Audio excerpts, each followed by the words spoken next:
It's the story of exorcism. I've never told that story to anyone because just talking about it freaks me out good. I know 99% of people won't believe me. Pretty long story here about exorcism and stuff. Don't watch if you don't want to believe, and if you want to sleep tonight. I am a 6'2", rather fit man. I practice Aikido, and can bench press 240. My father and his brothers are pretty much as tall as I am, maybe less strong due to age, although most of them have been in fighting sports for a while. One of my aunts is about 5 feet 4 inches, probably weighs like 110 pounds at best. There was this time when she really went plain crazy.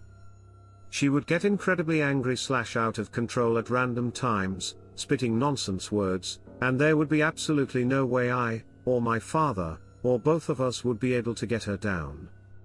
This felt like DB's Yamcha trying to get perfect cell into an UFC submission. She had 10 times my strength. We needed to be 4 to actually pin her down and get her to stop moving until she calms down. That was extremely scary. She could just pop off any time and go crazy. Now I didn't believe in the supernatural, but my grandmother, a rather traditional Moroccan woman, was convinced she was possessed. And honestly, it really felt like it. For those who don't know it, Morocco has a pretty big culture about supernatural / sorcery / possessed / exorcism shit. So most of the elders in the family firmly believe in it. Fast forward a few months later, when it was getting way too difficult for us to handle her. My uncle contacted a good friend in Morocco, who has an exorcist in his family. The exorcist asked us to do one rather twisted thing. He asked my aunt if she could put a drip of her blood in a glass of water, and leave the glass somewhere in the apartment while she's sleeping, not next to her. We were reluctant, but my grandmother forced her to do it. On the morning, the glass was empty. I'm still convinced she probably just woke up at night and drank it, but the exorcist's version was she is possessed by a demon. Giving him this blood just was a way for you to welcome him and calm him down temporarily, and she needs to see an exorcist ASAP. Now we were getting convinced he was right, seeing her often getting crazier and crazier. In desperate times. Sometimes you just chose to believe to a possible solution. So at this point I decided to believe in what he said, and we had to go get a proof that he was right. We live in France. We decided to drive to Morocco, about 750 miles driving. During the drive I've never been as scared as this day. I was sitting down behind, on the right, my father on the left, my aunt between us. She went crazy at some point. We couldn't really hold her as she was trying to hit my uncle driving. We almost ran into a wall. My father had to, dangerously, choke her until she lost some strength. Anyway. Here we are in Morocco. Getting to this village named Sefro, known as one of the biggest places in the country where sorcery happens. Rather creepy place.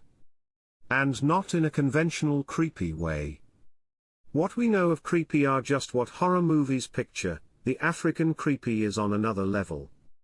We get to meet this exorcist guy. He asks us to buy a sheep to sacrifice, and tells us we should bring him the sheep's guts back to him for the exorcism to happen. My father and uncle take care of this. Me. I am fucking scared. As stated earlier, I didn't believe in that shit. I decided to because honestly the situation called it. But at this point, in a freaking spooky village in the middle of Morocco, where we are advised to never eat anything outside or accept anything from strangers who might try to curse us, where everything looks twisted off, I was really losing it and couldn't wait to leave this place forever. On the following day we went to the exorcist's, bringing him these guts. He puts them in a bowl, asks that if we are feeling strong enough we should stay with him as more people would make it easier to exorcise my aunt. Well, I really wanted to leave, but seeing everybody staying, I stayed as well. My aunt is lying down in front of us, next to the bowl, we are sitting down around her holding hands, and the exorcist starts saying stuff I can't understand. It was traditional Arabic and not a Moroccan dialect. He gets sweaty as he talks faster. I see my aunt twitching in what looked like pain. The light went out. Holy shit, I think I peed my pants at this moment. The exorcist screams something, my aunt screams as well, then total silence. I think the silence was for about 30 seconds, but it felt like hours. The exorcist's assistant then comes in with a lamp and we see that both my aunt and him passed out. The bowl is on the floor and the guts next to it. The guts turned black. I am having goosebumps just writing that and re-picturing that. The assistant urges us not to touch the guts at any cost. Exorcist wakes up, goes put some water on his face. The exorcist's assistant told us they will do second attempt with different rituals. They put my aunt into bed. The priest had never known a possessed person to try so hard to take their own life. The figure on the bed opened its eyes. "Help me," she begged. Her voice had been made unnaturally deep and hoarse by the infernal screams her throat had been compelled to emit. "I will," the priest assured her. "Put your trust in God." The aunt's body flinched at the mention of our Lord, a grim reminder of the fiend that lurked within her. The priest put on his robes and assembled his sacred items. This was a rite he had performed many times, and whilst it no longer daunted him, the gravity of the situation was never lost. Speaking in a clear voice, he demanded to speak to the entity that resided in the aunt. Aunt let her head fall back onto the pillow, closing her eyes. "I'm so tired," she rasped. "The evil. It's relentless. I've never witnessed such darkness." "I know," he said. "But you must let me speak to the demon inside you." The aunt's eyes snapped open. "I am the demon, you fool," she snarled. "Do you think a woman would sound like this?" The priest took an involuntary step back, confused. "What trickery is this?" he demanded. "There is none," replied the figure on the bed. "I am trapped in the body and she will not release me." "Your kind are known to lie," replied the priest more confidently. "I do not believe you." "I don't care anymore," replied the aunt, although the gravelly quality of her voice now made the priest doubt who he was talking to.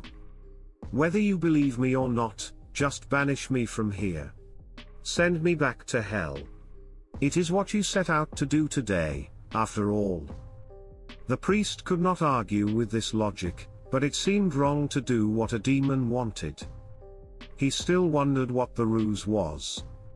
"There is no artifice," said the demon, for now the priest was certain that was who spoke.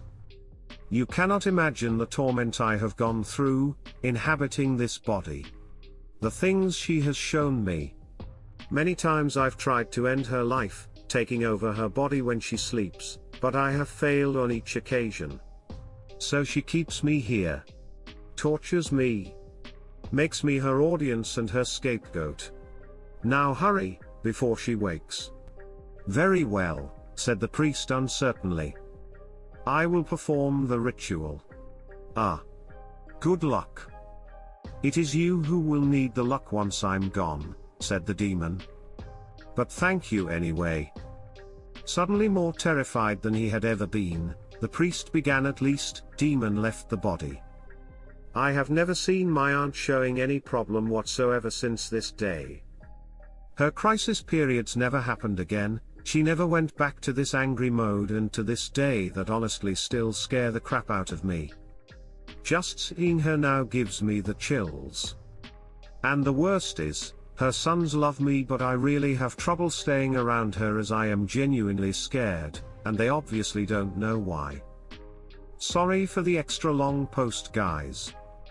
That's actually the first time I share this story and I'm shaking on my keyboard right now. After this event I grew really interested in the whole Moroccan demon mythology and learned a lot about it. Now, I don't believe they exist. I know they exist, and they don't make much difference anyway aside from this kind of event.